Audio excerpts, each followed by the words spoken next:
Balik trabaho na ang nasuspinding si LTFRB Chief Teofilo Guadis III. Iginit ng palasyo na walang lamat ang tiwala nila kay Guadis matapos makaladkad ang kanyang pangalan sa katiwalian. Nasa sentro ng balita si Karen Villanda live. Angelic, simula nga ngayong araw ay balik pwesto na si ASEC Teofilo Guadis III bilang LTFRB Chair. Para naman kay Transportation Secretary Jaime Bautista ay mahalaga yung magkaroon ng LTFRB Chairperson, lalo't nalalapit na, Angelic, ang deadline para sa PUV modernization. Buo pa rin ang loob na Malacanang kay ASEC Teofilo Guadis at ibinalik na kaagad dito sa pwesto bilang LTFRB Chair kahit na hindi pa tapos ang kanyang 90-day suspension na sinimulan noong October 9. Sa payag ng Office of the Executive Secretary, inalis na ng Office of the President ang suspension dahil binawi na naman ni Jeff Tumbado ang kanyang pahayag ukol sa mga alegasyon kay Guadis. Nakausap na rin ni Transportation Secretary Jaime Bautista si Guadis.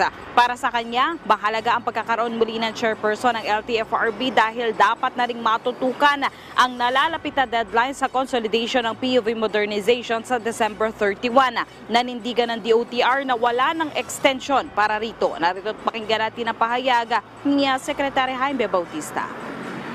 Sabi ko nga sa kanya, sige, let's do what we need to do, no?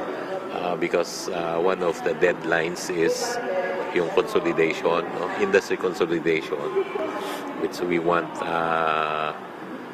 this to happen before the end of the year. Kasi we're not extending deadlines anymore, no?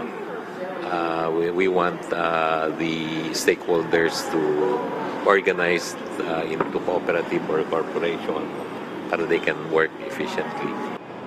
Nagpasalamat naman si Guadis kay Pangulong Ferdinand R. Marcos sa kumpiyansa ng presidente na maibalik siya sa pwesto.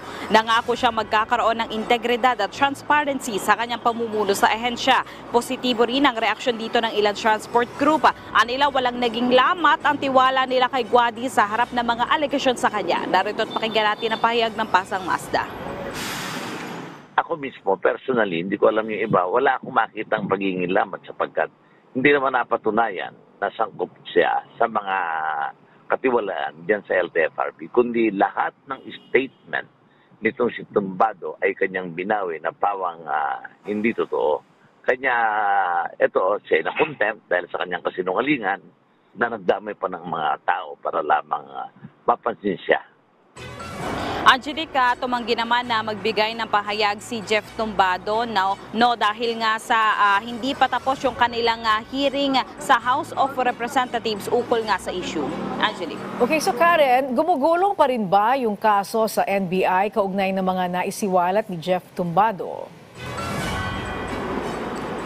Yes, Angelic, kinumpirma yan ni Transportation Secretary Jaime Bautista. Ang sinabi niya habang gumugulong pa ito ay na-reinstate nga si Guadis. Matatandaan mo, Angelic, nang hingi ng tulong si Transportation Secretary Bautista sa NBI para nga maimbestigahan yung mga screenshot na kumalat na text message, napalitan ng text message ni Tumbado at ni Guadis na umano'y may kinalaman sa korupsyon sa LTFRB. Angelique. Okay, maraming salamat sa iyo, Karen Villanda.